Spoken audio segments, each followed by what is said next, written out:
Hi everybody and welcome back to Uncovering Sexual Health. Today we're going to be talking about safer sex practices. So come along with me and let's get learning.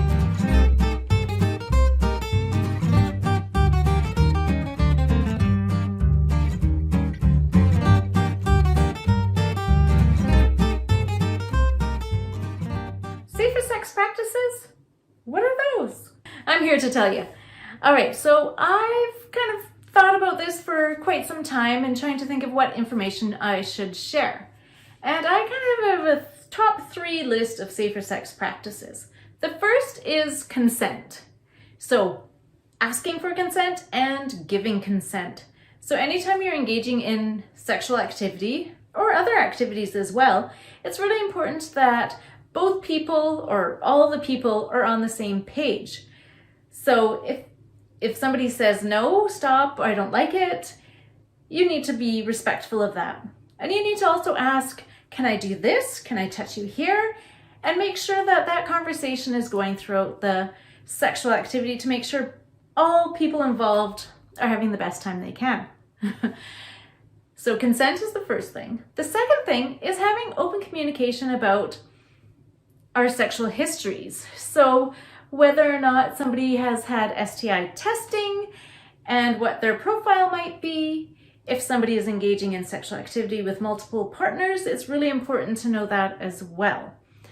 And even going to do an STI test together with a new partner is a great way to start open and honest communication. And the third thing, barrier methods. So if you're engaging in sexual activity with another person that might have a risk of exchanging bodily fluids or skin-to-skin contact, then using barrier methods is really important. So when I'm talking about barrier methods, I'm talking about condoms, external ones, internal condoms or female condoms, and dental dams. So these are barrier methods that are going to reduce transmission of bodily fluids from one body to another, from one body part to another body part.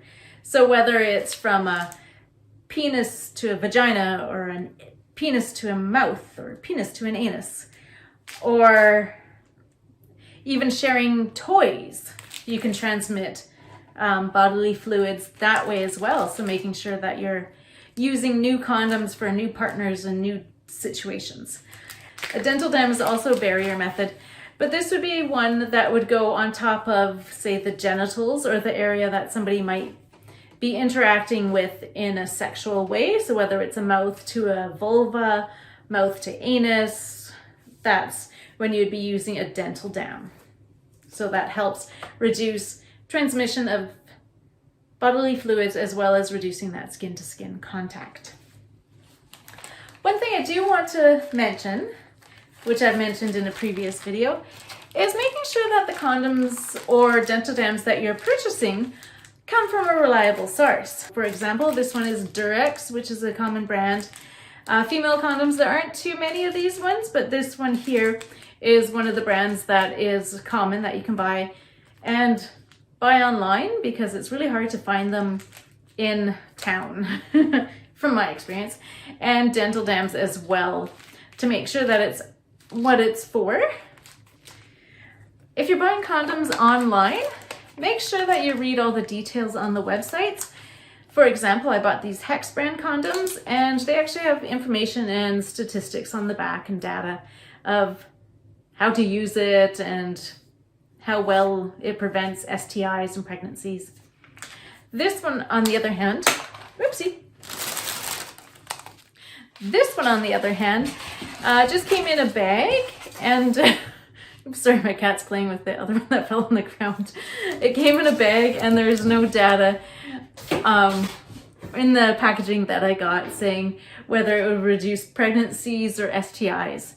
So make sure any of the barrier methods that you are using come from a reliable source.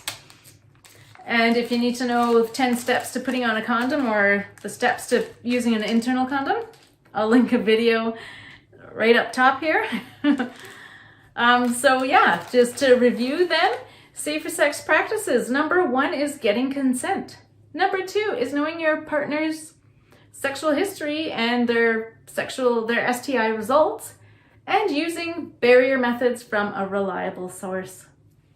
All right, thanks so much for joining me, and I'll see you next time. Stay safe and sex positive.